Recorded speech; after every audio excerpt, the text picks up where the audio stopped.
What's up, guys? Sub-Zero here, back for another VOD review. Today we have a VOD I'm really excited about. This is a Dasic VOD review, and honestly, I was gonna do a VOD of another player, but I opened up Dasic's stream, and he had this open, which, I mean, honestly, this is most of the reason why I'm doing this VOD review is because Dasic wrote up this kind of like tier list of the patch, essentially, and there's some crazy stuff in here, and the thing that really just sparked my interest from the start is he says 5 AMP is very strong. We know that, or, you know, maybe I'll do a VOD on 5 AMP. I've done one before, but, you know, on the new patch would be great. But he has Elise rated as the only other S tier comp in the game. Elise being S tier is, I mean, I know people rate this comp highly, but I mean, if you compare this to something like TFT Academy, I don't think TFT Academy even has an Elise comp on here. Maybe it does somewhere where it's like under something else, but I mean, am I blind? Like, I don't think there is even an Elise reroll comp on here, which, you know, maybe we're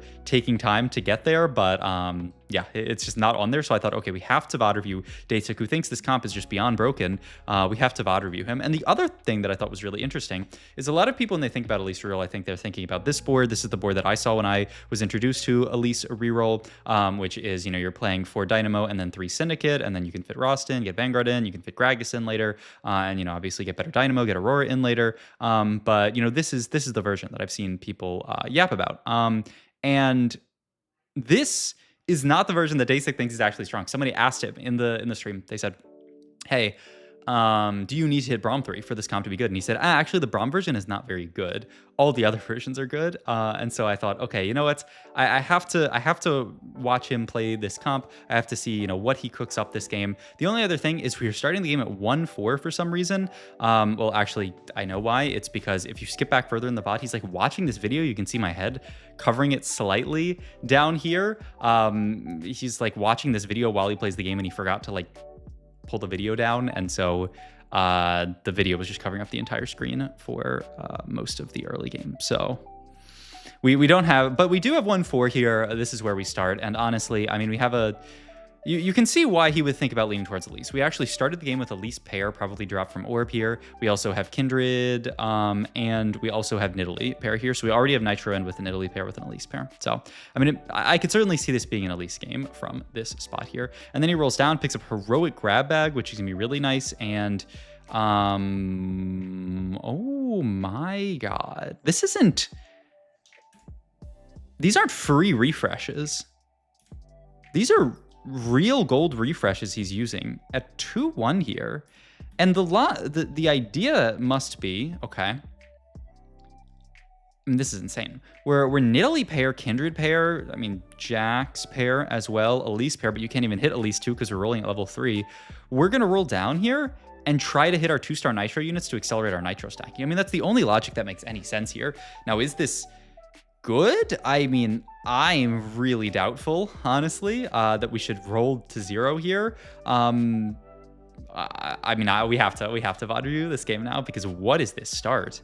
I mean, Nitro, 1-star to 2-star. You go from getting, they changed Nitro stacking this patch, but they only changed the 3-star stacking. So it's 2 at 1-star and then 3 at 2-star. So you're getting an extra stack per round, potentially an extra 2 stacks per round for every, you know, every round where you have upgraded 1 or 2 Nitro behind, compared to having unupgraded Nitro. So an extra 1 or 2 stacks per round in these first few rounds. I mean, I can't imagine that this is correct here. I'm going to be real here. I don't understand it. And when I went to Dasic's VOD to like look at this a little bit, he didn't really say anything when he was doing it. I mean, I guess he was enjoying his YouTube video, but like, yeah, I can't co-sign this. I will not say that this is some, you know, I love watching really good players play TFT. And, you know, in the past, when I was a less confident TFT player, I would just be like, maybe this is like the super secret gig attack. Maybe this is just genius. But sometimes stuff is just bad. And like, I mean, it does accelerate your Nitro stacking, but it's an extra stack per round where you have, I mean, had we not rolled it all here, we would have been sitting on Nidalee 1. So we've gotten an extra 3 stacks for the 3 rounds that we hit Nidalee faster. Now the question is, are those 3 stacks worth the econ that we lost out here? Because we couldn't make gold a single round here. We're even pre-leveled up here. So we couldn't make gold at all. I mean, he must Oh my god, that is Tome of Traits here. I mean, that's also gonna make this game interesting. What is this? He pulls the video up over his screen the second he gets Tome of Traits, just because what he's a. Oh my god. Okay, well, okay. It was just for carousel there. All right, and he takes the cloak there with the Tome of Traits. That was interesting, but okay. We take cloak here. We have leveled for the Morgana at this point. I mean. So the way the Tome of Traits works now, according to Mortdog, is you have a 25% chance of getting like every trait that you have in. Now, I don't really understand that like explanation from Mortdog because like, for example, we can't get Nitro +1 here. There is no Nitro emblem that you can get in this spot. There's no AMP emblem that we can get in this spot. So how does that kind of like impact these things? I'm honestly not completely sure. We pop it here. Our options are Techie or Bastion. I mean, it must be Bastion in this spot, right? And we can Bastion Italy for a little while and just have some extra frontline. Yeah, I love this. And then it's actually very easy to play 3 Bastion late game. It's just getting to 4 is kind of tough in this comp. Obviously, you know, you're playing Sejuani and you're playing, you know, if you want to continue to play Jax, you can play Jax.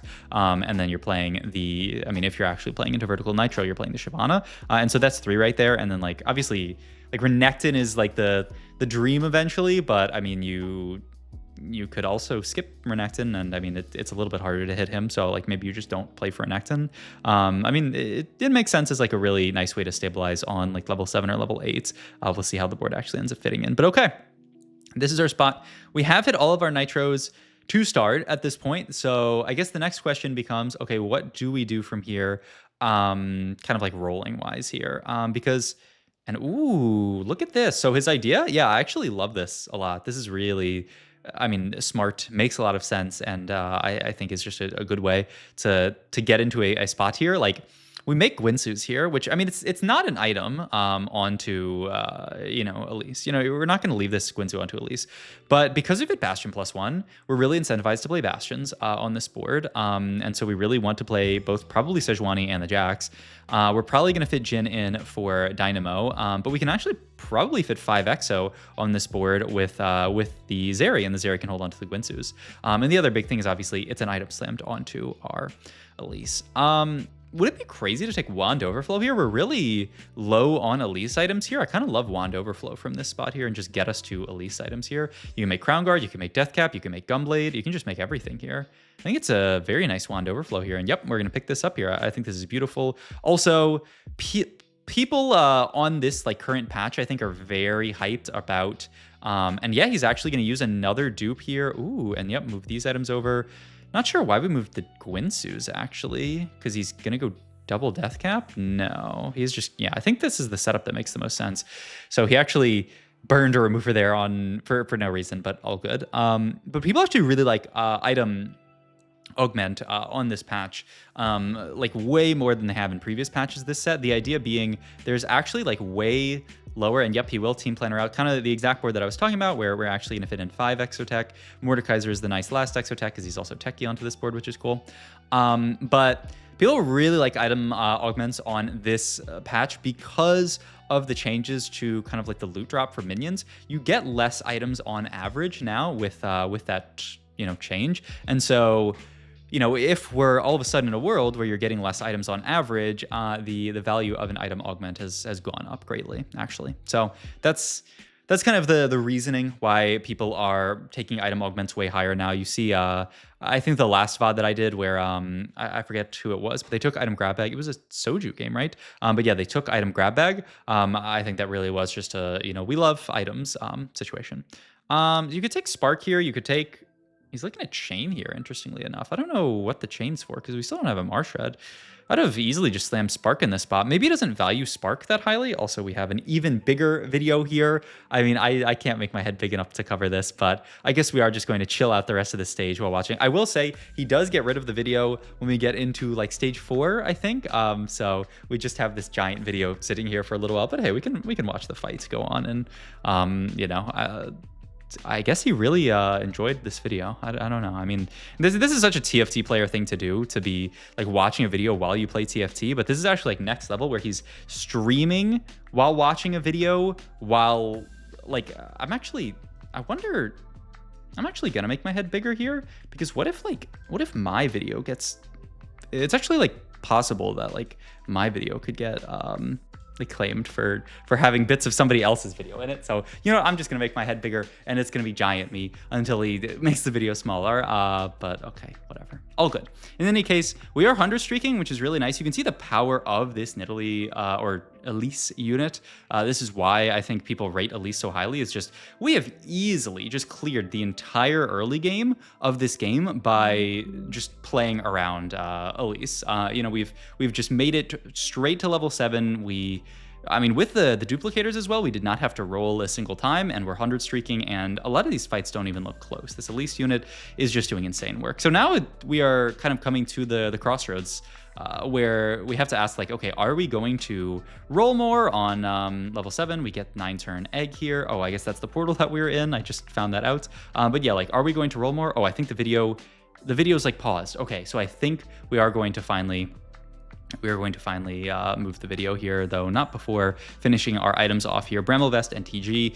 I mean, we've talked about this before, but Exotech loves a TG because it counts as 3 items. So, you know, if we can throw this TG onto like a Sejuani, we'll be very happy with it, or even just like a Jhin or something like that. And it looks like, yep, that's another fight win. And also, the person that we're fighting here is actually playing around Nitro Reroll as well, which is kind of interesting here. So, last augment here, as far as what we want to take in this spot here. I mean, we have Not Today, I mean, it's not Today or Tomb Raider. It could be Spirit Link, I guess. We roll into Bulky Buddies, which I think is fantastic with the extra unit from the robot, especially if we do sit at level 7 for a while. Then, you know, we're able to get, you know, 8 units in on level 7, which is nice. But it looks like he just wants to push fast 8 this game. This is kind of a fast 8 version of playing around Elise. It's interesting because, you know, this is how I have heard, and okay, he finally got rid of the video so we can move my head back down. All right, it's beautiful here. Honestly, I'm gonna move back up here because this is where I like being. It's nice and comfy up here. But this is also when I heard from other people on how to play this comp. It was this idea where you play this comp and then you push fast 8 because you can just fit so many nice things. And that was on the Syndicate version, the board where you would end up fitting like a Gragas onto the board. But this is, I mean, it's different, right? This is the this is the Elise version, and still we're pushing fast 8 in this spot here just to have a really strong board, just to be as strong as possible, and to, I mean, this does allow us to start fitting in other cool stuff here. I mean, it allows us to fit like everything that we want on this board right now, where we're fitting in the 4 Nitro still and continuing to stack up Nitro, though we're finally going to lose this fight here. And yeah, he actually could have leveled to 8 here, but he opted to pre-level to level 8 here just to save a tiny little bit of econ there. Just the 1 gold, he wants to have as much gold as possible. I mean, interesting. We still have this rod open. I mean, that is Morello if we want it, though we can't get that. So we are just going to take Glove here. We'll see. I mean, we do kind of need to get to some heal cut, I would think, though. There's Aurora on level 8, which is, I would say, probably part of the reason why we went to push 8. We do find Sejuani. There's Mord 2. Has, I mean, he's got this, this Vex here, but I don't know that we're going to play towards that. I mean, it's kind of interesting. Maybe had we missed really hard on Elise's, maybe he would have considered actually playing towards Vex this game. I mean, we do have the Gunblade, no blue buff, obviously, but all right, we're going to pivot into this version of the board where we're actually playing, it's kind of awkward. We're playing 4 Nitro still, but 3 Dynamo, 3 Bastion. Which Bastion are we missing? Did we cut Jax? No, we still have Jax, and we just don't have the Sejuani in yet. I mean, he's playing Mord over Sejuani, which is, I mean, I feel like just a mistake, but I mean, maybe he actually thinks a Mord 2 is just more tanky than getting 4 Bastion in onto his other Bastion units. I mean, Mord 2 obviously tankier than Sedge 1, but I mean, you're getting the Sedge stun and you're getting 4 Bastion on all your frontliners. This seems, I don't know, seems a bit weird to me, but okay. And we also still have the Morgana in on this board, so that is the other thing kind of preventing him from playing towards more on the Exotech situation. I mean, he's actually not even playing 3 at this point here, so we'll see what we end up getting to. I mean, maybe he'll end up in a world where, yeah, okay, so he does cut, and now we are in this world where we're actually back to 5 Exo, or I mean, I guess 2 to 5 Exo for the first time. We have the Corrupted Chassis, which is really nice for the Mordekaiser here, so that feels good, and we also get our cash out here. Double Buko here, I mean, you could certainly try to fit it on this board. I love this. We roll on 8 here. If we hit Koboko 2, we can really try to fit it onto the board. And if we don't hit Koboko 2, we could think about not playing it. Okay, we move Gunblade plus The Gwinsu's over here. We're gonna reforge. Wow. Wait, why did he reforge sword there? Huh. I thought for sure you would reforge the other component and just go for last Elise item there. But he reforges sword and gets another tank item here. I mean, it's strange to me. I feel like you would be looking for last Elise item here, surely, but maybe he just really wants to get, I mean, this is the last Mordekaiser item, I guess. We can go for Gargoyle here, and we're gonna roll really aggressively down for Elise 3. We finally hit it here. I guess we can also note that this is, I mean, he's playing 5 Exo, 4 Bastion, but he's dropped down to 3 Nitro. He's actually only 2 Dynamo in this version as well, which is interesting. I think a lot of people are excited about playing, you know, super vertical Dynamo when they play around this comp. They're excited about, you know, playing... I mean, yeah, all of them. They're Jhin, the Elise, and then like Misfortune is a duo carry people care about. Aurora, Morgana is great for the Divinicore. So I think a lot of people, like when they think about this comp, are thinking about a 4 Dynamo version. It's interesting that we ended up capping around just Elise and then 5 Exotech and only playing 2 Dynamo here. It's a little bit crazy to me, but I mean, it's certainly working here. We're winning fights and we're getting to a critical mass of Nitro. I mean, maybe you can say this is the payoff for rolling early. I still don't love that play. I think that's absolutely nuts. But I mean, we are a few stacks ahead of where we would have been had we not rolled there. And look at that, top 4 has been locked in here. We're kind of clear in the lobby, honestly. We'll see what everybody else cashes out into. There is a 13-turn egg there from somebody, right? Because they did buff up 13-turn egg this patch. So, you know, somebody decided, you know what, it's buffed. I got to play for it. And I mean, at this point, we're just going 9, right? Go 9, get more Dynamos in. I doubt we're ever going to get a world where we get 4 Dynamo in, but maybe we can go 9 for 3. This is also a 4 Dynamo board. Ooh, 4 Dynamo with the Marksman on the MF, which has been buffed really, really hard this patch. So we'll see how that board does. I mean, the MF, honestly, without a duo carry, can't actually clear our entire front line here. So maybe the Zanya's a bit scary, though. No, I think, yeah, we clear this board as well. All right. Looking very good at this point, honestly. There is their cash out there. Ooh, Radiant item and that was like a full item. We do get to our 200 stack on our T-Hex though, which is very, very nice here. And a little bit tragic that we can't, like now we're level 8 with an extra unit, so we can't get Bulky Buddies value on everybody. But I mean, still, not bad. Rotate into this guy who's, wait, this is another Marksman +1 onto the...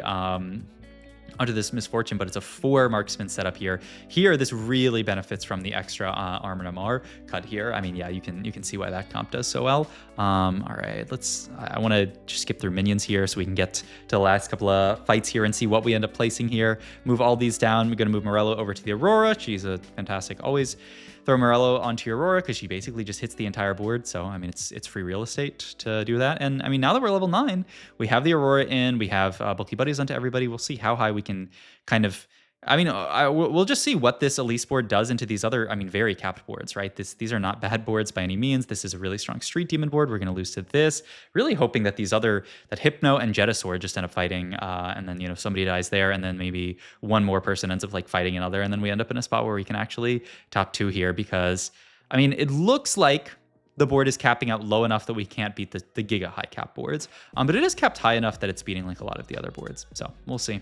We'll see here. Rotate into this board again. I mean, it's looking a little... Ooh, the only downside is our Elise ended up getting... No, she walked up. I thought she was going to get aggro, but we ended up fine here. We beat Zoro here. That means Hypno's dead. That means we're into the top 3 here. Okay, wait, all of a sudden, this could actually be a win-out type game.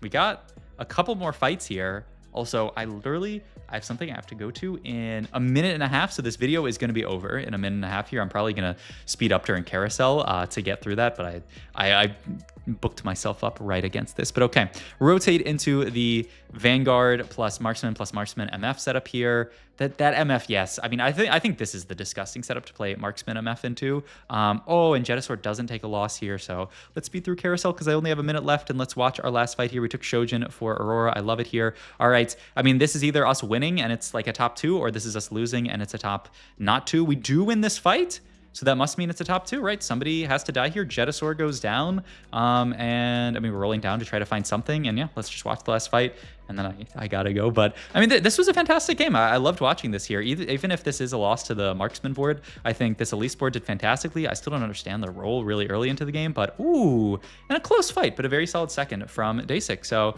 I mean, let me know if you guys have played this comp, how it's performed in your games. I don't know, kind of crazy. But yeah, thanks as always for watching. If you like, comment, subscribe, check out my Twitch, Metafy, all my other stuff, and I'll see you guys in the next video. Goodbye.